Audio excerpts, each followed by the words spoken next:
Hey everyone, those of you who don't know me, I'm Charlie. I've recently been put in charge of player development at OPFC, and really been working with Alex on the individual development plan. And thanks for everyone for joining us. I'm just going to go through the slides. Just kind of wanted to touch on some bits that we're looking for, and why we feel as a club that they're important. Um, we feel like an IDP is about putting the individual player at the center of the development, not just focusing like I think when we all do our training sessions and when we all do things, we put the team first, and this is a time for us to put the individual first. Um, Obviously, there's a couple of different things that you would go through in this. There'll be some bits about strengths, there'll be some bits about areas for growth, um, and just kind of giving the players the feedback they need to develop and grow. Um, Going on about the timings of IDPs, high school players will only do one. So if you coach high school teams, they will only do one, and that'll come. We just want to get it to them before the spring break. Non-high school, um, non-high school teams will be two. Sorry, it'll be around November, December time for the first one, and then the second one will be before the spring break. So we want to kind of get two out. We chose spring break just because it's a good time of year for us, as in you've got tryouts 2 months around the corner, you've got state cup, you've got other competitions that are taking place there where players might not play. It's about, dominating, and then, you've got feedback there to be given to your players, but also areas to grow for tryouts and bits like that. Um, right, let's get moving. Now, if you want to go on to the first slide. I'll just say one thing before we get going, Charlie. As we go through this template, the new template we've created, we moved off the old template. The old template was a Google Sheet, and what we found that by within the last 2 to 3 years, that there's been multiple different versions out there in the marketplace. Um, some coaches, maybe if it's the GA team, maybe they've got a version. Whether it be a pre-academy team, they'll have a version. And if it could be an older boys team that's been around for 2 or 3 years or had the same coach, they're using maybe a slightly different template. So what we wanted to do was streamline the process. By this end of this weekend, you'll all receive the Coaches Corner part of our website that's just been built out and ready to launch now. You will only be able to download this IDP through the Coaches Corner link. So there shouldn't be more than one version of this IDP out there in the marketplace.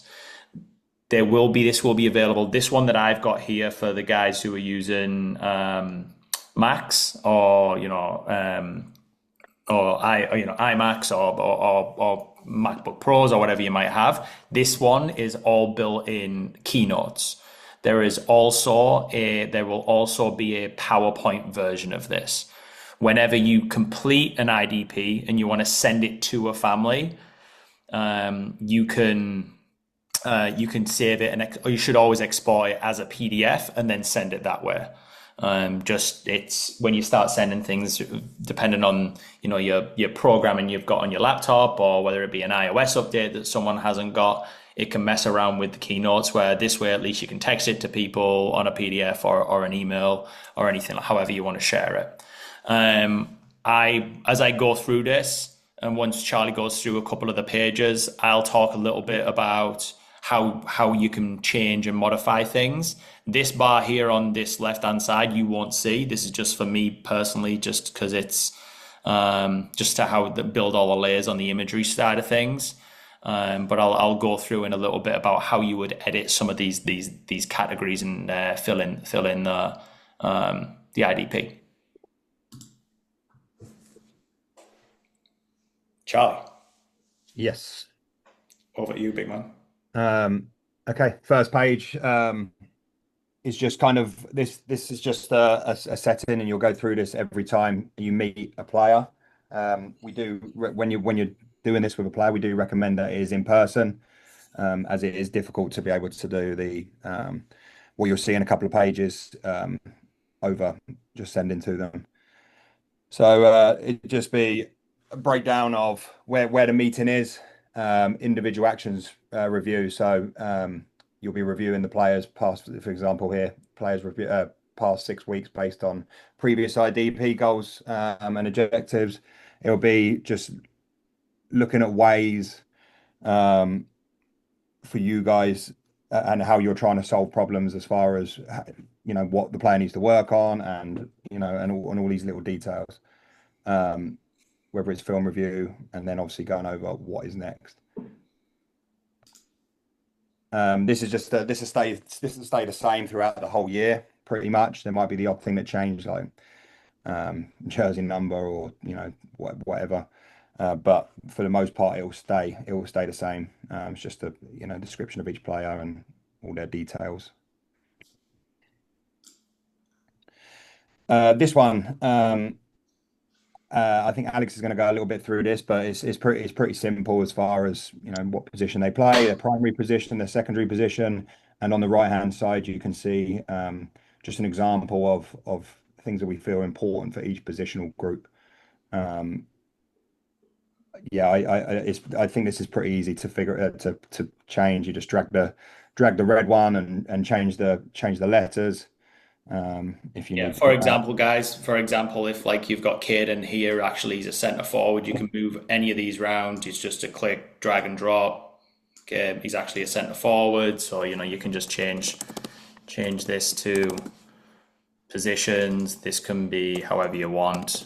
Sometimes you guys may play in a 3-back, so maybe you want to put a 3-back, maybe it's a 3-box-3. It's really easy just to kind of manipulate it and change it. The thing is, just make sure get these right, primary position and secondary positions. On this side, the thing that I would like us all to consider is, most of the time the positions we see them in are most of the time I would say as positions that they see themselves in.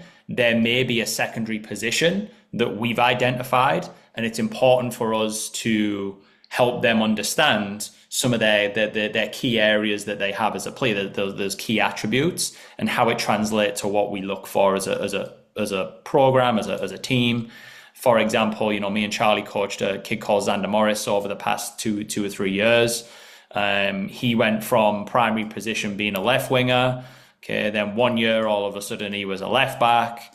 And then with the final goal that we envisioned was him being a ball playing centre back. So as the IDPs would go along, if we use this template, it would be important for us to say, right, hey, you're a left winger right now, but actually your secondary position we're going to train you at right now is going to be this left back, and here's why. 12 months down the line, actually what might end up happening is, okay, you were amazing at left back. Okay, so your primary position's left back. Now we're going to start exploring what you're like as a ball playing centre back. Here is the list of key attributes that we have, and here's why we believe you'd be successful in this. Here's how it complements what you play in college, or so on and so on, whatever their overall goals are. So hopefully that makes sense, and it's pretty easy to manipulate the document. Can we just move on, Charlie? Yep.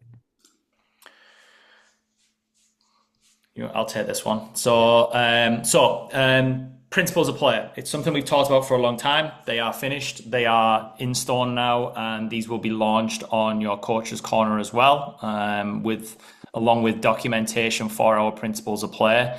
Each principle will have sub-principles, and there'll be another call and some more information, just because we don't want to throw too much in this one call.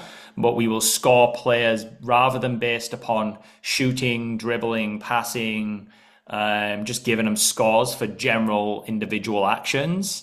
Okay, we can score things based upon how they play within our game model. And I think this was an important part, because this allows players to see how they fit. Because if I use Charlie's 2010s, there's players who are incredible finishers as the 9, and there's actually players who just lead the line better.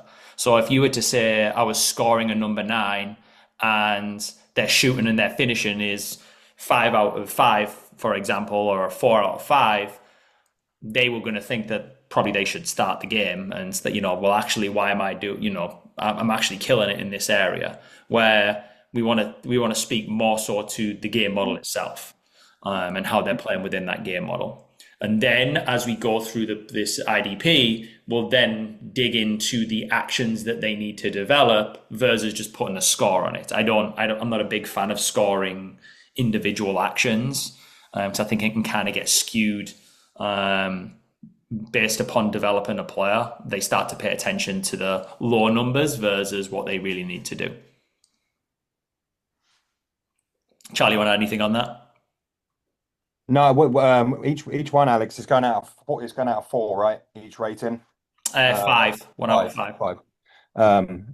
And I think the important thing to do when you are judging these is judging them in comparison to you're not gonna judge one of the U19 players the same as you would a U13 player. You're judging them respective to their age group, and other 13-year-olds. Yeah.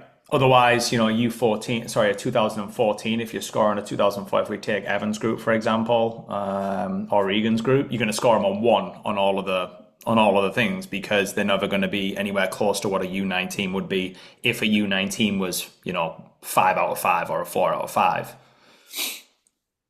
Hopefully that makes sense. So on this page, it's just about you guys identifying areas where players can grow. And this is the feedback area, which leads on to the next page. Really simple category. Obviously, if you're working on, they need to work on playing on the blind side of an opponent. You'll be talking about tactical side, and then when you meet with the player will come up with. I mean, this might be a good little bit of homework for them to start with. But an area where the player intends to work on it, whether that's maybe watching game film to see areas they could do it, coach given an area where they could work on that area as well. But it's just it's not filling them with words. It's just kind of giving them quick, simple ways to improve in those areas. And then obviously there's 2 of them. In the past we've done 3. I think it's probably a little bit too much, just giving them 3 areas to work at and then coming back 2 months later and giving them the same areas, because they haven't been given because they've been kind of given too much too soon, and they haven't been able to work on each one and give it the attention that they need. So I think giving just 2 is a good start. And just Charlie, this is Pablo. I'm sorry. Hey Pablo, go on. You can shoot. Yeah. Can you elaborate a little bit more on the difference on the how between player and coach? So the player is on the player one is just the player. The player is how the player sees how they can improve and how they are going to work.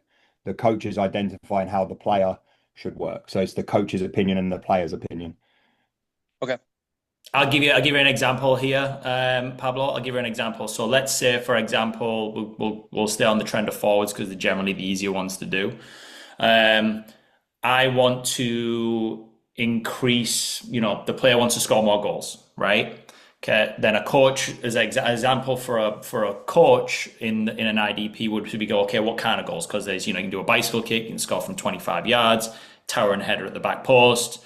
What kind of player, helping them discover what kind of player they are. Hey, I'm actually just the kind of player who's kind of a fox in the box, kind of little tap-ins, one-touch finishes.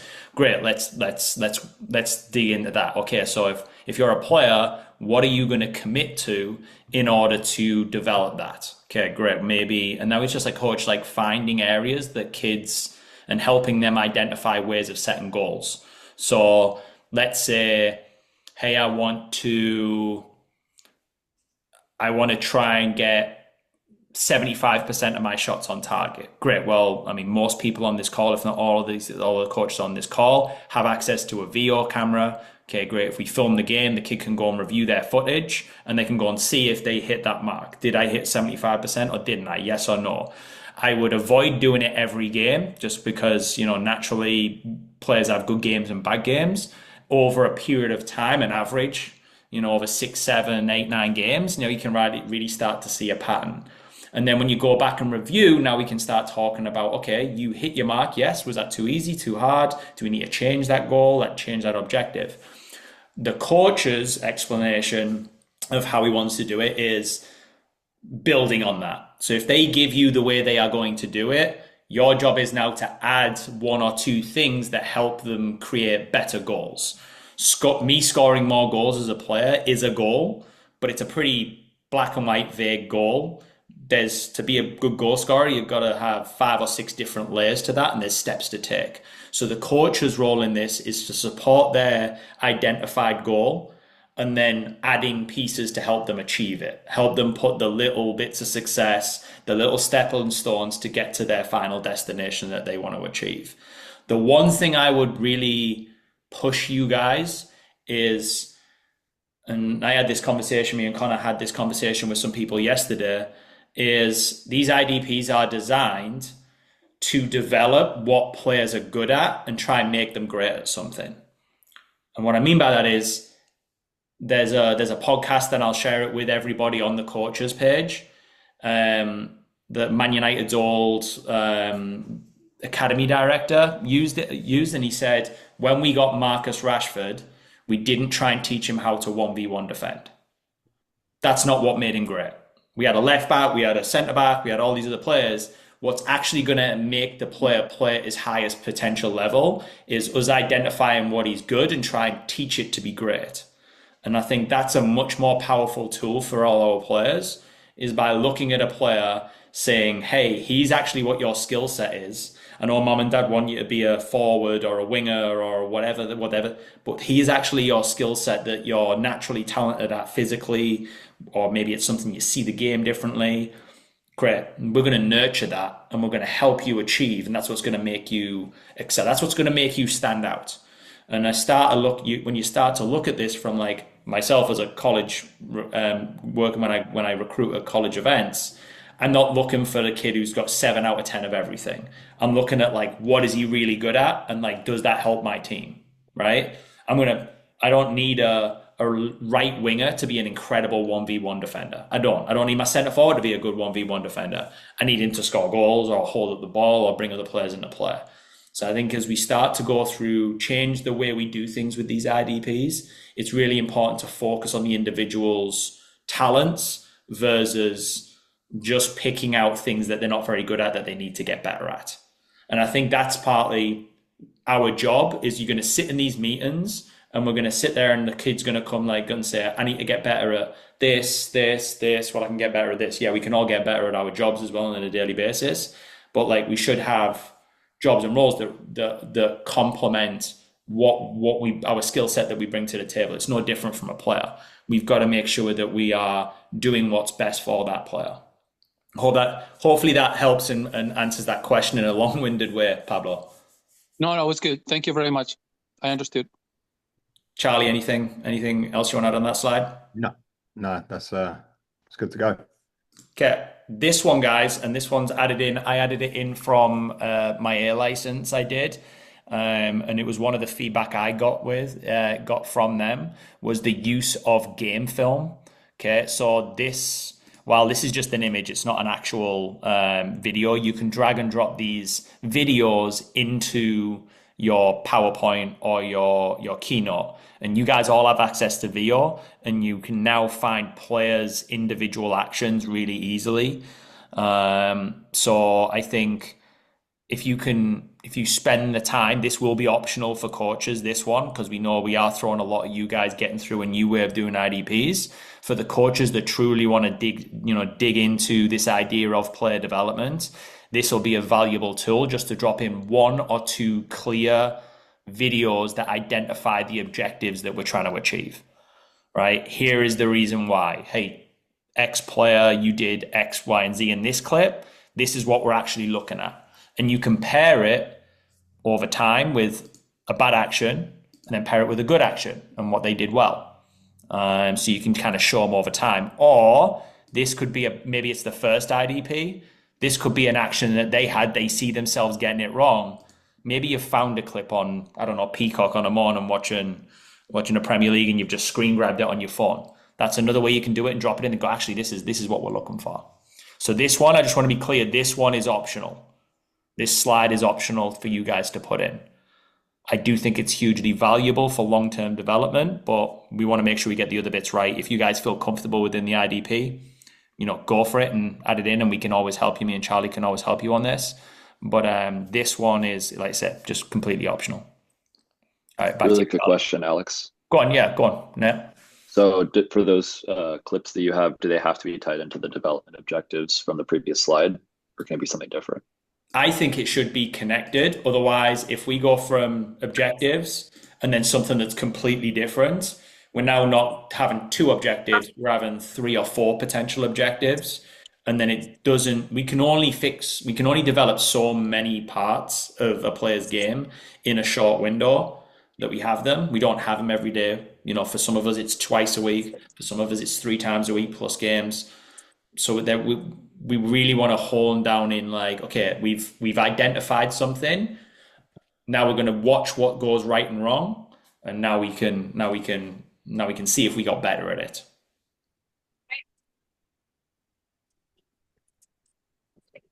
Thanks, Alex. Appreciate it. Awesome. Go on, Charlie. This is just obviously a little follow on as well, about what is obviously, like I said, it's quite self-explanatory, but the next steps. How is the player going to measure whether they've achieved from the success from their development objectives, and obviously the coach is going to do the same thing to make sure the player is hitting their target and goals. Whether it was successful or not, it doesn't matter. It's about you. Hopefully it was, and hopefully they've improved in those areas. But sometimes it takes longer than the 3 months in between IDP 1 and IDP 2.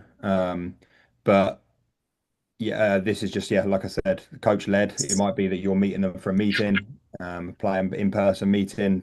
You're meeting them 20 minutes before your session's about to start. Who is it? Who is it? Oh, Trav. You're gonna mute him out. Kick him out. Yeah. But yes, sorry. So basically ways to be able to measure it from yourself and measure it from the player. So we said at the bottom of 2 pages ago about the objectives, is ways that the coach has seen ways that your player that the player can improve, and then it's obviously measuring it here. Al, you got anything to add on to that one? No. This is just the visual, guys, so you guys are all aware. This is, again, really easy to use. Scale at the bottom, 1 to 5 will be the scoring metrics. This scoring metrics is based upon the 4 moments of the game, which is in our DNA, and how we've named them. You can change colors of it, but you just drag and drop it, hopefully very easy. And it just gives them a scoring scale based upon, once again, the moments of the game and our game model versus individual actions. You can just get lost in that. And one thing I do like that I've seen done at a high level in other IDPs at high level organizations is they have a visual of something. We picked yellow because it's in our branding, but yellow is like, this is the area of the game where you excel. This is what you're good at. Like, this is the moment of the game where we think that's where you live at a high level within the group. Okay. It could be any of them. It doesn't just have to be one specific one, but that's I think a powerful thing for a player to understand, like what they're really good at and what areas they need to get better at. And then just finally, before we kind of open this up for some questions and some final little details, this one isn't finished yet. This is the final bit. I'm finding the right way to try and describe each tier. But by the time you receive this by the end of the day, Sunday, you will have a detailed kind of description of what 1 means, what 2 means, what 3 means, what 4 means, what 5 means, to help you with the scoring matrix within the moments of the game and in the principles. So again, these are just text boxes. You can go in and you can change them. As you can see here, they just double click and you'll be able to, anyone who's used Word or anything like that, this is pretty easy to use. The one thing I would just want to add before I kind of open it up to you guys, you will notice that, yes, this overview page has quite a few words, and it's not that many, to be honest. This is more of just an agenda, which, you know, you'll sit and you'll go through it with the player of what we're going to talk about. This one's going to have plenty of words, but the reality is most of this is conversation driven. This is just a bit of a highlight point and a tool that we get to send to families, send to players. But it's important when you're in the meeting that this is an interactive document. It's not just a bunch of words where people have to read. This is just our commitment to be like, hey, here's what we talked about. Here's what we're going to do. Here's how we're going to evaluate success for you guys. That's the gist of this whole thing. It's not, hey, we're going to do a really, really detailed IDP plan, and then not to have the important bit, which is the actual relationship between the player, the family, and the coach. That's by far the special sauce. I can make, you know, transitions with flames and smoke, and every page has something different going on to make it look really, you know, exciting. But the real meat of this is the relationship you develop with the player based upon what they're all here for, which is develop in this club. So if they know that you're bought into it based upon using this tool as a vehicle to help open up conversations with families and players, you know, it's gonna be great for you. Charlie, anything to add on that? No, I think you covered it. Awesome. Well, I'm gonna stop this share for a second so I can see everybody and see if anyone's got any questions. I have a question. Yes, Pablo. You can focus on every player can improve in many different areas, right? Mm-hmm. So we focus on one thing in particular or two, or we should focus on everything that the player really wanted to focus? I recommend just to focus on one, right? Yeah. 2 areas. Yeah, 2 areas. I'll give you an example. When I went through my my licensing, and I actually took a lot of this stuff that I did from that into when me and Charlie built this, was the first IDP assignment I did, there might have been like 6 or 7 things that I identified in that I was like, hey, we're going to talk about this. And then when it came around to IDP 2, when I had to do the assignment again, there was no real way for that player to tell me that they'd had success, because they were focusing. Eventually, when you have so many different objectives, they almost clash sometimes. You know, there's only so many things you can do, right? So like you want those 2 objectives to kind of complement each other, right? So there might be in a moment of the game, there's the same moment of the game, it's in the possession stage. Or if it's going to be in different moments of the game, they're connected. So great. We want you to, this kid Talon that I was doing the IDP with, we talked a lot about his decision making on the ball to see past his first initial touch.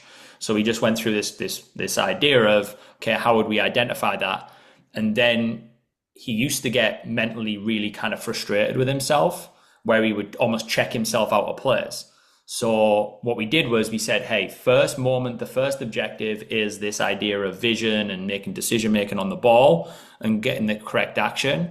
But the second moment of the game was actually in the repossession stage of the game, which is our transition moment, attack to defend. We want your mentality to switch to go, no one cares that you give away the ball. We care how you react to giving away the ball. So then it was like, okay, your objective was, can you make sure that you get immediate pressure of the ball every time you lose the ball? Okay, very black and white. Okay, and you got to watch the film back and go, right, I give away a pass. And my challenge to him was, you are a very creative player. I do not want you to get rid of that. I don't want you to be scared of giving away the ball every time so you don't have to go on transition. What I want you to do is move on from this idea you have to play it perfect. Be willing to make the mistake to make a great action, But as long as you react to it, great, let's go, let's live with that. So then when he got to the repossession, he got to go, hey, I give away the ball X time. Did I counter press? Did I react to what the picture needed? Yes or no? Or did I throw my arms up in the sky? Or did I get, emotionally detached from the game itself? Black and white, it was on film. So you can do different areas of the game, but they should really connect to each other at some point. What wouldn't be good is, hey, I want to work on defending the penalty area on crosses, and I want to work on 1v1s in the left-hand channel, right? Those two don't connect. So whatever two you pick, they need to be complementary from each other. That's what you're saying? I would advise, yeah. I'm not going to tell you you're doing it wrong, but it's for the value for the player and for the coach to continue to evaluate it and really judge if it's better or worse as you get through the season. It becomes much easier to teach the player to understand and create defined objectives if they are somewhat connected. Better if they're closely connected. So now that you have identified your IDPs for the individual players, you have, let's say that you have 16 players, right? So you have 32 things to improve. Yeah. Some players will have overlaps. They will choose the same things. Great. So now it's time to create your activities, right? Your warm-up, your activity 1 and activity 2. How do you marry those 32, let's say, or 18 areas to improve into your programming? You want to work on attacking or defending and so forth. How do you incorporate that aspect into your programming that you have for the team? It's a great question. Charlie, I'll let you, I'll say one thing and I'll let Charlie jump on if he feels like we need to. What I would say about that, Pablo, is the hardest thing for a coach is to look after every individual within the framework of a team, right? Your first goal is to look after the team and then the individual within it. So you've got to break out. If you've got a 3 practice a week situation, not everyone does on this call, so I understand that. But let's say you have training Monday, Wednesday, Thursday. Within your tactical periodization, so like, hey, this is what I'm going to work on over time. Okay, that first day, that Monday, it's usually a re-entry day. So meaning you had a game Saturday or Sunday, it's your first day back. It can be lighter and it can be more solely focused. So then maybe that is you're utilizing your assistant coaches, your head coach is working on, here is the session, but maybe I'm going, hey, Charlie, can you work with, Joey over here on this? But you've got 3 or 4 players, like you said, Pablo, there's some overlap on some players. Can you take these players and really work within the framework of the drill? You're going to focus just on these couple of little aspects. The other part of it is the IDP is not meant for you to channel how you build your tactical periodization, your team trainings. These are additional pieces that players get to focus on within the team environment. So there's no physical way for, even if we had 5 days of retraining, to do every aspect of each player's objectives every week, or even every other week, or even every month. You probably wouldn't touch on all of them. It'd be impossible to really get quality minutes and time. It's just something that's on the outside of your team environment. So like the example of Talon I used, we didn't do anything different specifically for Talon's objectives. We just said, here is the game itself. Okay. Here is the game itself. We are going to identify what you need to do in each moment of the game versus developing a specific action in each session. Hopefully that makes sense. It does. Charlie, anything you want to add on that? No, I think just the reality is you can't obviously build a session around the individual, right? You're not going to be able to improve 18 individuals on just like, you're not going to build a session around each person's objective. So I think as much as you can use your assistants and use Jackson or Israel on the 10s to be like, okay, Sebas has been really struggling with this. Can you go and work with Sebas on receiving on the half turn? Because that's one of his objectives. and then use your work as a coaching team rather than just an individual. I think that's really important. But yeah, to be able to work on it, I think sometimes the exercises, most of the objectives will be able to be touched upon at some point in a practice anyway, whether you go live in a game situation or whether you go or whether it's in a rondo or whether it's in some sort of possession exercise, 4v4+3 or whatever, you should be able to teach those moments. And I mean, even if you have like seven, let's say we got practice tonight and you got 16 players and you end with some variation of a half field phaser player or an 8v8, for example, that's the game. The game's happening, and those objectives should theoretically be connected to the game itself, because ultimately that's what they're working hard to do, is actually execute actions Saturday, Sunday. That's why we train. So it's important for those to connect. So that most of the actions, the objectives, should not be connected to a specific drill. It should be connected to the game itself. Regan, you had your hand up. Yeah. I wrote them down. Got a couple quick ones. Yeah. So DPs, are they getting IDPs? Charlie? Yes. I think it's important, especially like in the area where you are now, with your 2014 boys, 2014 girls, you are going to be calling upon them at some point. So it's important we look after their development as much as we do full-time players. I know it's a little bit extra work, but the reality is, you with your DPs are the same amount of players that Erin has on the 13 girls. So it's the same amount of work for everyone. Okay, that sounds good. Other one I had actually two more.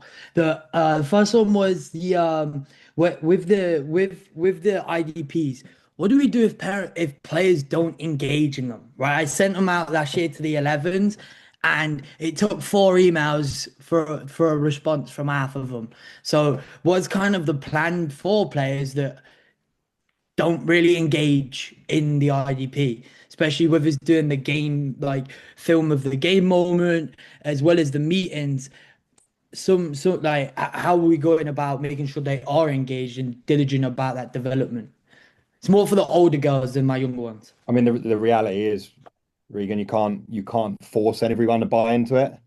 But you continuing to do it and continue to put it in front of them, continue to have meetings is all you can do. Right. So I would say just continue to try. If they don't buy into it, then that's their own fault.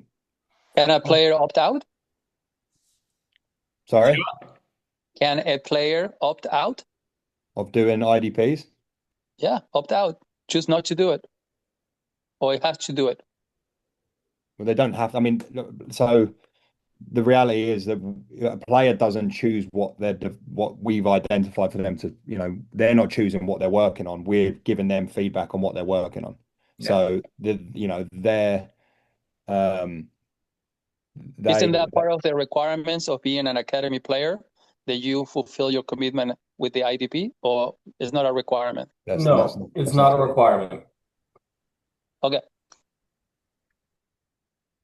Yeah, if it's one of the things, if a player doesn't want to, doesn't engage in Regan, to kind of get back to you, there's a couple of ways that this goes in general from experience. So like when I've done IDPs, I've sent out like a Google sheet where they can just fill in their name on the time slots. And then you give them one opportunity and you're like, hey, I noticed you hadn't scheduled one. This is the window of time we're given to IDPs. Once this goes past this date, we're not doing another block until, and if they don't want to, you can lead a horse to water, but you can't make them drink it, right? So, and your time is best spent with people engaging that want to engage. And, the reality is if players develop around them and they don't execute, and, there's things, that gives you the tools as a parent comes like, why is Joy's minutes not where I thought they would be? And you go, well, actually, and this is usually at the end of the season, well, actually, there's players around who've bought into the idea of developing their game long term. You weren't one of them. And that's not a bad thing. We understand. We support the fact that, you've got other things going on, but there's areas of the game that they need to develop and that we believe we have the tools. So that's just part of it. You can't. And if they get out developed across the course of the year, they might not make it the following year, right? So exactly on them. Wicked. Thank you. Any other questions, guys? I have a quick one. Yep. Here, I'll turn up. I'm in the office right now, but let's see. The similar to like this meeting here where it found itself optional for on the competitive side. You see that similar for the players as well. So if we're working with competitive players, you see that like allow each player on the team to decide if they want to engage in this or leave it up or give it to them, but then it's optional how they decide to engage with it themselves. How do you see that on the how this differs from the competitive and academy side? I can touch on that. I think like competitive is, like I say, I would make it optional to them. I would say, hey, if this is something you are interested in, let's schedule a time and an appointment to go through this, and then go from there. I think that everyone wants an IDP, right? For the most part, sometimes it's player led, sometimes it's more parent led. I think that's going to be natural. You're with the 11s, right? Are you with the 11s? Is it 11 boys? Yep. So you're probably in an area where it's a bit of both, right? Players are wanting to maybe try and get onto the next team, or hey, they're on the third team but want to get to the second team. All those things, and you've also still it's more parents are still driving the kids to practice, so they're still a little bit more involved. I think opening it up to them.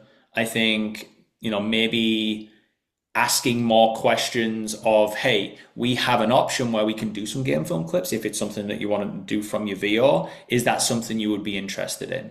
And I think one of the ways to really vouch interest in what if they're interested, that first meeting you have with them, say, hey, I've got a task for you 2 weeks out. I just bring 2 clips from the next 2 weeks of games about where this objective that we talked about that you think identifies what we talked about.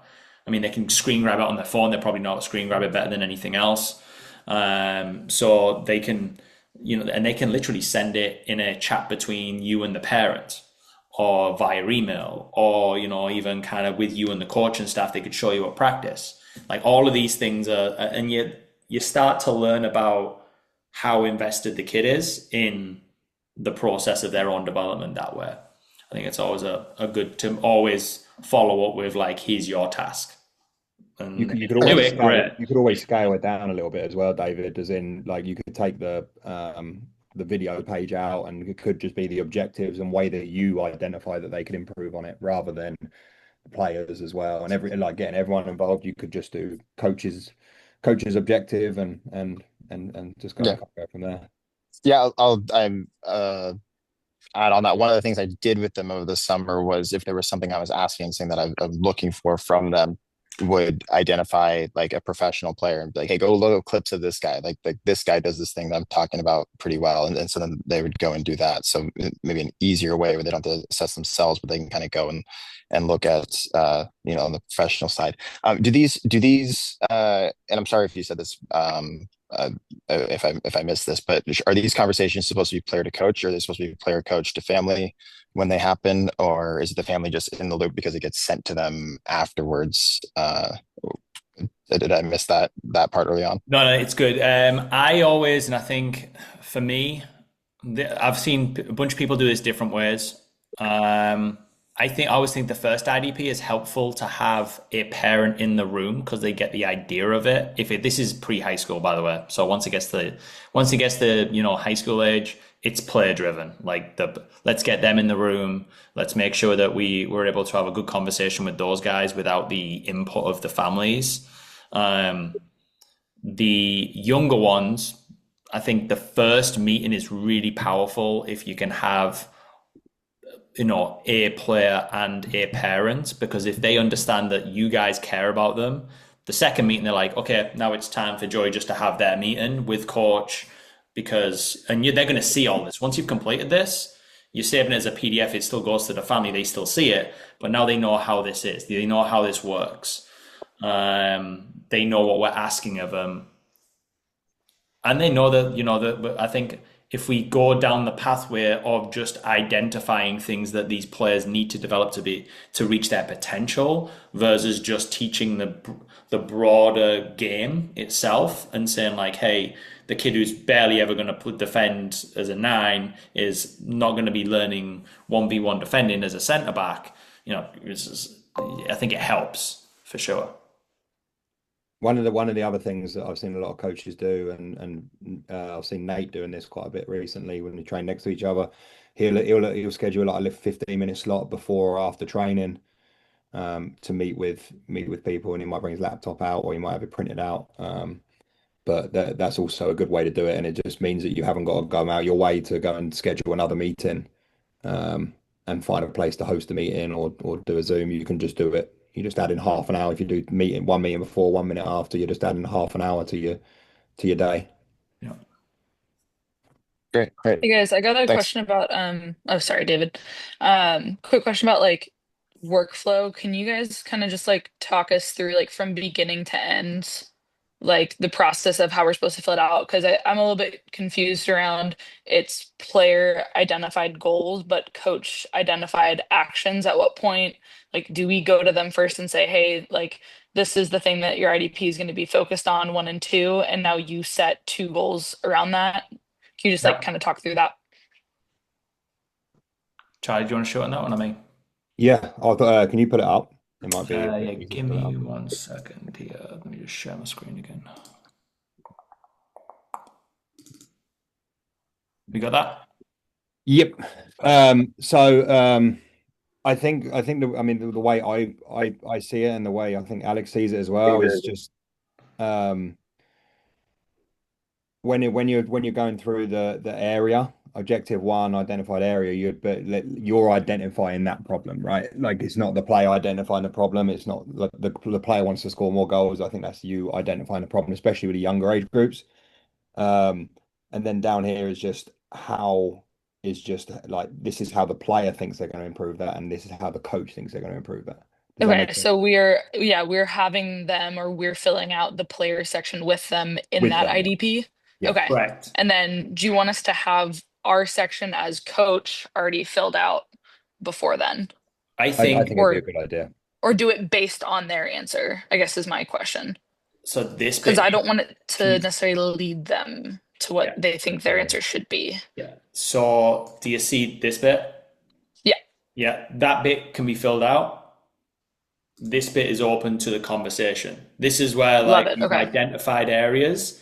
This is the bit where we ask them, how would you go about working on this? How would we identify if we're getting better? All those little things. And then you're teaching them the skills of how to set targets, goals, how do we reach those target and goals, and then create, like say, those little stepping stones to success.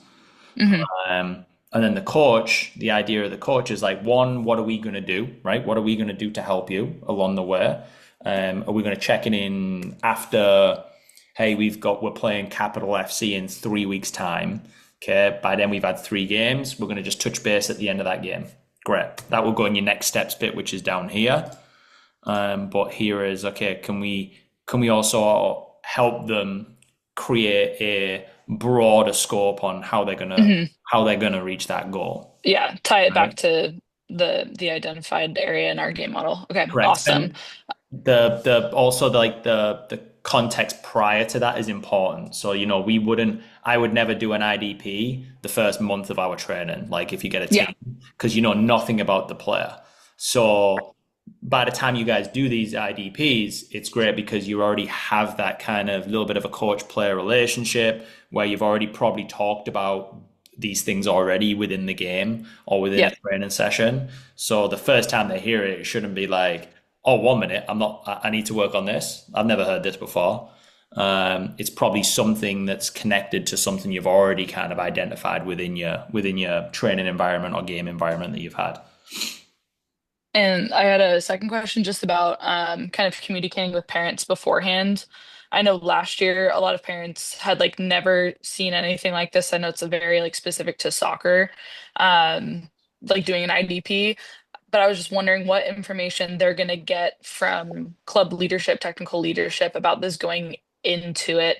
And I'm asking from like the perspective of like do they know that this is something that is standardized across all of us and like that we're not just like interpreting and like making stuff up from the game model? Like how much are they going to know? Because I know that we got Coach's Corner now, which is awesome.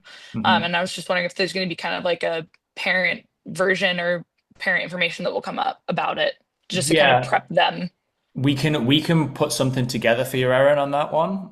It's a really good piece of like question slash I guess feedback from last year. So we can put something together, me and Charlie, that is, I don't want to use the word dumbed down version, but kind of like mom and dad who doesn't know anything about soccer, what this is and what the overall goal of this is. Probably just a little one sheet that we can send out to them.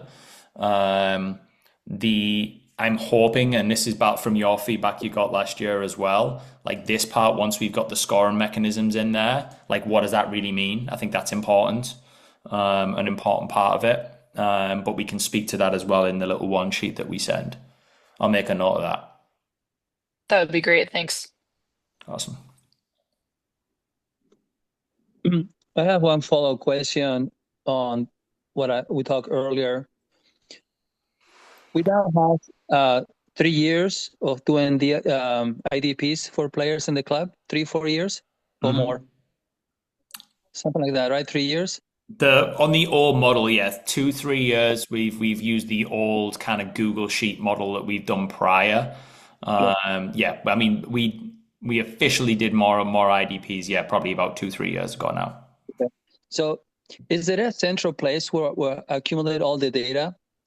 It will be interesting to know what are the areas per age group that the players are interested in improving. And then once you know that, then since you already have planned activities, it will be good to see how those can be married to the activities that you are planning for the team. So you don't have to create something special, but it's already be incorporated on what you're already doing if they are previously identified. If we already know that most players are thinking, okay, finishing is scoring, right? Others want to improve in space awareness, whatever it is, right, that they want to improve, right? Then instead of having to think about how can I help Tommy and John and Peter in these practices, it will be already done because we know that these drills address these topics. I don't know, just food for thoughts. Yeah, that goes back to what we were talking about earlier, Pablo, is the objectives that we create should be connected to the game. And at any moment in the week, you should have moments where you're able to coach. If they are so specific that we're only going to be able to work with them in really select areas of our training, then we're gonna bump into a bigger problem, which is we're going to end up ignoring other players within sessions because we're only focused on developing a specific action for a specific group of players. So, if you at any point have a 8v6 to goal, or we're doing build outs and we're doing 9v whatever, number 7 to mini goals, so big goal to mini goals, every action that we are identifying in our objectives probably is in that framework of the game. Whether it's 7v7, whether it be 5v5,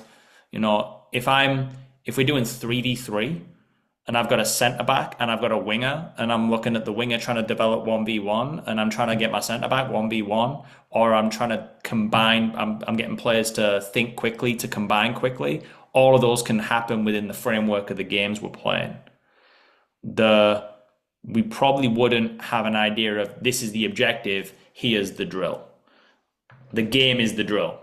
Whatever the game gives us, they should be able to translate it, because on Saturday and Sunday, we don't get to put cones out and start and stop and create drills. The game happens organically, and the objectives that they're trying to execute should be able to be complemented within that game, that 11, that uncontrolled organic environment.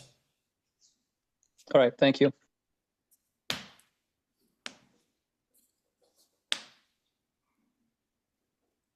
Any other questions, guys? I got I don't know if a question, but I know last year we had I think Connor, when Connor sent out the template, he also sent out an example. I don't know if y'all had an example. Obviously later on when Charlie you do one, it'd be great to just have like, hey, this is an example. This is how I did it. You know, just be great to see. We can absolutely Yeah, do that one. yeah, Yeah, we can do that. that'd be great. I want to touch really quickly before we go on the timing. I know Charlie said the timelines of like how many we're going to do before the end of the season. That timeline's based upon this year because it's coming out during the fall. Next year, when you do your high school, we're going to want to do one. This is kind of, let's say, we're fast forwarding now to next season, next calendar year, soccer calendar year. Is you'll do one before they go off on high school, and then one once they get in that springtime. So you've got a decent window in between. Because at that point you should have had, 3 months with the players prior to them going off to high school, and I think it's a good touch point.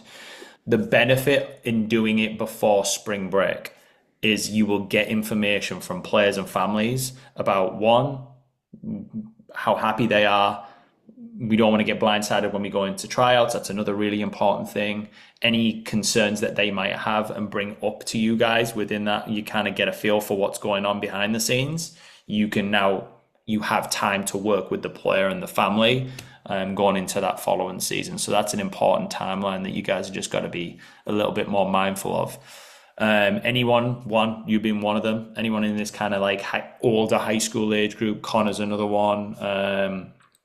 On the girl side, obviously Scott, you got your Eric and Scott. We're now looking at college stuff, right? Part of the IDP is college stuff. So we can talk a little bit more about that in depth. We have objectives, but I mean, my previous team, the 19s that I had, most of our IDP stuff didn't become IDP stuff. It become more driven towards the execution of actions in front of college coaches, because it takes a different kind of IDP to get where they want to go at that point. So that's just a little bit of added stuff that you'll have in there. But you 16 and before, follow this model. You said you're gonna define the grading scale, right? Correct.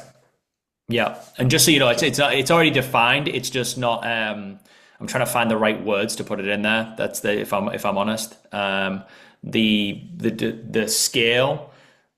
Generally, there should be no one. Especially if they're in our academy program, no one should be getting ones. In fact, I'll go out now and say there shouldn't really be anyone who scores anyone a 1 unless it's absolutely necessary for 2 reasons. One, if they're a 1, the scoring scale is pretty much saying you're a rec soccer player. And this is, obviously on this call and it's not going out to the public, that's going to say it. But 2, there is a part of this is a customer facing document that is antagonizing a family and a player if you identified someone as a 1, and that's probably not a conversation that's going to end well for anybody involved. Myself, Charlie, Connor, Corey, Fraser on the competitive side, or you guys, quite frankly. So, the scoring scale should be somewhat, it will be, expressed in a way that it talks about our framework through to potentially playing at the next level. So 5 is playing at the next level within the context of their age group. For example, the 15s going into the Timbers Academy, we would score a 5, an elite level 5, as a player who we've identified as like, that's something that will take you to the next stage, which is maybe if it's a Timbers Academy, if it's a U19 or a U17, it could be to do with college, for example, right? So it could be like, hey, you're an actual Division 1, Division 2 level soccer player is in that kind of 5 scale. Division 3 might be in that 4 scale, or at a high level academy player. So we'll clearly define as the stages within our framework versus you're an international soccer player if you score 5. And it's also not, hey, you're a 2013 and you score a 5, because the same as a 5 doesn't mean the same as the U19 5, if that makes sense.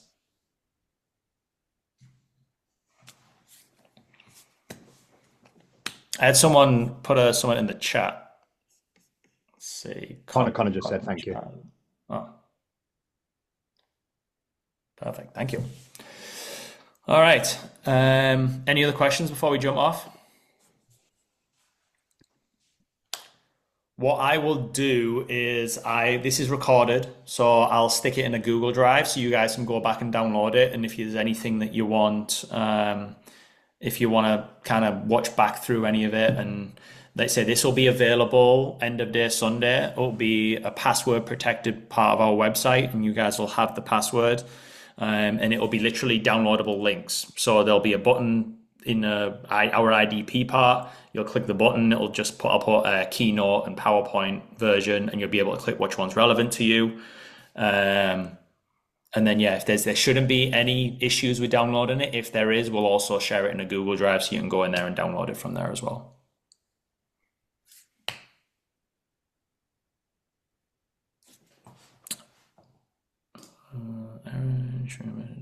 Okay, great question. Good question, Aaron. Should you message Charlie or Alex if you need help? Great question.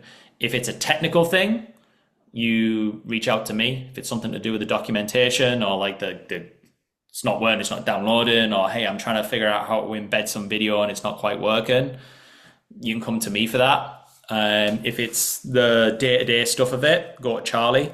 I'm also willing to help with that. Not to say you can't call me or text me, but Charlie will be like your lead and point of contact. He'll be checking in periodically just to kind of check in how they're going in. He may even sit in on some meetings to help each of you guys. He will probably, if you want these housed once they're completed, the PDFs in like a team Google Drive. Also, let you kind of reach out to these guys on how you want that done. But yeah, I'm looking forward to kind of you guys engaging with these, and honestly, feedback's good. This is the way we'd like you to do it, but if there's a way we can do it better, that's important. So please be open to giving us feedback. We might not change it. We know we might change things, but feedback gives us different ways of thinking about getting these things done and giving a better experience to the players. This document evolved from the past 2 or 3 years based upon feedback we got from families and our coaches, specifically on the girls' side. Like that was a big one for us. We got a lot of good feedback last year, and sometimes it was uncomfortable, but we learned from it and added some hopefully layers that will give everyone a better experience, both coaches and families and players. Across the board. So